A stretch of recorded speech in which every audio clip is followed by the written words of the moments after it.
ప్రకాశం జిల్లాలో పోలీసుల నిర్లక్ష్యం వెలుగులోకి వచ్చింది. సింగరాయకొండ ఎక్సైజ్ స్టేషన్లో పోలీసులు అదుపులో ఉన్న గంజాయి నిందితుడు పరారయ్యారు. 2 రోజుల క్రితం బాలాజీనగర్లో గంజాయి విక్రయిస్తుండగా ఆల హరిచంద్ర, శివ అనే ఇద్దరిని అరెస్టు చేశారు సీఐ శివకుమార్.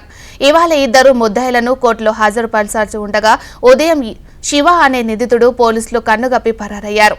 దీంతో నిందితుడిని పట్టుకునేందుకు సింగరాయకొండ పోలీసులు గాలింపు మొదలుపెట్టారు. మరి ఇదే అంశానికి సంబంధించి మరింత సమాచారాన్ని మా ప్రతినిధి శౌర్య అందిస్తారు. శౌర్య. మీనాక్షి, ప్రకాశం జిల్లా సింగరాయకొండ ఎక్సైజ్ పోలీస్ స్టేషన్ లో అదుపులో ఉన్న ఒక గంజాయి కేసులో అదుపులో ఉన్న ముద్దాయి పారిపోయిన ఘటన ఉదయం వెలుగులోకి వచ్చింది.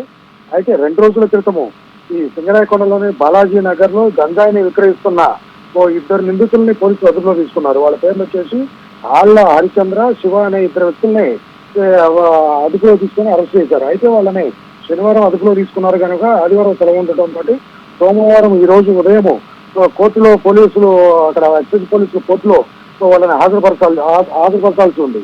అయితే ఈ హాజరుపరిచే టైంలో శివ అనే ముద్దాయి పోలీసుల కళ్ళి కప్పి పారిపోవడం జరిగింది. అయితే ఈ శివ అనే ముద్దాయి గంజాయి విక్రయిస్తూ దొరికాడు. ఇతర పోలీసుల అదుపులో నుంచి ఎక్సైజ్ పోలీసుల అదుపులో నుంచి పారిపోయిన ఘటనని సింగరాయకొండ ఎక్సైజ్ పోలీసులు పెద్ద సీరియస్ గా తీసుకున్నట్లు కనిపించట్లేదు. ఇదే విషయాన్ని సింగరాయకొండ ఎక్సైజ్ పోలీసుల్ని అడిగితే ఎక్కడ పోతాడో దొరుకుతాడులే అని చెప్పి నిర్లక్ష్యంగా సమాధానం చెప్పడంలోనే ఈ ఎక్సైజ్ పోలీసులు ముద్దాయిల విషయంలో కానీ లేకుంటే గంజాయి విక్రయము, గంజాయిని తరలించడము వీటిలో ఎటువంటి చర్యలు తీసుకుంటున్నారు, ఏదైనా పటిష్టమైన చర్యలు తీసుకుంటున్నారు అన్నది మనము కొంత ఆలోచించాల్సిన విషయం ఉంది. ఎందుకంటే గంజాయి విక్రయం అనేది చాలా పెద్ద ఎత్తున జరుగుతూ ఉంది.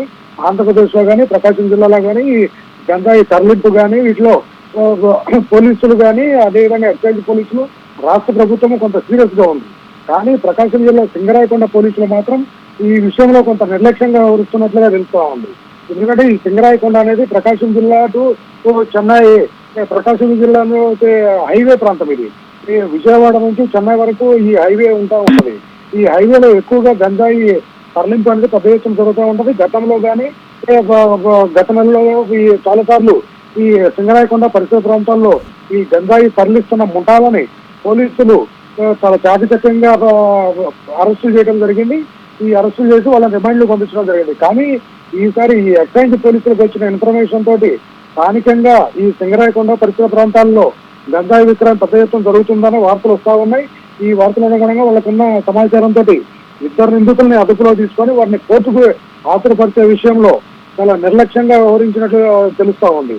అయితే ఈ గంజాయి విక్రయించే శివ అనే వ్యక్తి పారిపోయిన ఘటన పోలీసులు, ఎక్సైజ్ పోలీసులు చాలా నిర్లక్ష్యంగా సమాధానం చెప్పడంతో ఇక్కడ అనుమానాలు వ్యక్తం అవుతున్నాయి. అంటే ఈ గంజాయి విక్రయాల్లో ఈ ఎక్సైజ్ పోలీసుల పాత్ర కూడా ఉందా, లేకుంటే ఒక ముద్దాయి కోర్టుకు హాజరుపరిచే సమయంలో పోలీసుల కళ్ళు కట్టి పారిపోవడాన్ని చాలా సీరియస్ గా తీసుకుంటారు. కానీ ఎక్కడ పోతాడులే దొరుకుతాడులే అని చెప్పేసి సమాధానాలు చెప్పడంతో పోలీసులు, ఈ ఎక్సైజ్ పోలీసులు ముఖ్యంగా ఎక్సైజ్ పోలీసులు చాలా నిర్లక్ష్యంగా వ్యవహరిస్తున్నారని చెప్పేసి అనుమానాలు వ్యక్తం అవుతా ఉన్నాయి. శౌర్య, దీనిపైన హయ్యర్ ఆఫీసర్స్ ఎవరైనా స్పందించారా? ఈ హయ్యర్ ఆఫీసర్స్ అయితే మాత్రం ఇప్పటివరకు ఎవరు స్పందించలేదు. సిఐతో మాట్లాడితే సిఐ చెప్పిన సమాధానంతో అనుమానాలు వ్యక్తం అవుతున్నాయి. ఒక ముద్దాయి పోలీసుల అదుపులో ఉన్న ముద్దాయిని చాలా పటిష్టమైన బందోబస్తుతోటి వాళ్ళని కోర్టుకు హాజరుపరిచి కోర్టు నుంచి జైలుకు తరలిస్తూ ఉంటారు, రిమైండ్ లో ఉంచుతారు. రిమైండ్ లో ఉంచిన తర్వాత అసలు వీళ్ళు ఎక్కడి నుంచి గంజాయి తీసుకొస్తున్నారు, ఎక్కడి నుంచి ఈ నేరాలకి పాల్పడుతున్నారని విచారణ జరుగుతుంది. కానీ విచారణ జరిగే సమయంలోనే ఈ పోలీసులు తప్పి శివ అనే నిందితుడు పారిపోవడాన్ని పోలీసులు అసలు ఎక్సైజ్ పోలీసులు నిర్లక్ష్యంగా తీసుకున్నారు. అంటే వీళ్ళు బాధ్యతాయుతంగా పనిచేస్తున్నారా లేదా అనే అనుమానాలు వ్యక్తం అవుతున్నాయి. ఎందుకంటే ఈ శనివారం అదుపులో తీసుకున్న నిందితులని సోమవారం కోర్టుకు హాజరుపరిచే సమయంలో వీళ్ళు ఎందుకు నిర్లక్ష్యంగా ఉన్నారనేది మొదటి ప్రశ్న. రెండోది, వీళ్ళు పారిపోయిన తర్వాత శివ అనే నిందితుడు ముద్దాయి పారిపోయిన తర్వాత దాని పెద్ద సీరియస్ గా తీసుకోకుండా ఎక్కడికి వెళ్తాడులే దొరుకుతాడు అంటే గతంలో కూడా ఈ శివ అనే వ్యక్తి గంజాయి విక్రయిస్తూ పోలీసులకు, ఎక్సైజ్ పోలీసులకు దొరికి ఉండాలి. ఇక్కడ మీద నేర చరిత్ర ఉండాలి. అందులో ఎక్కడ పోతాడు, మళ్ళీ వస్తాడు, మళ్ళీ గంజాయి అమ్ముతాడు, అప్పుడు పట్టుకుందామనే అంత నిర్లక్ష్యంగా ఉన్నారు. అంటే ఇక్కడ ఈ ఎక్సైజ్ పోలీసులకు తెలిసే ఈ గంజాయి విక్రయము లేకుండా గంజాయి తరలింపు, గంజాయిని ఎక్కడి నుంచి తీసుకొస్తున్నారు ఏంటన్నది సమాచారం మొత్తం తెలిసినట్లుగా ఉంది.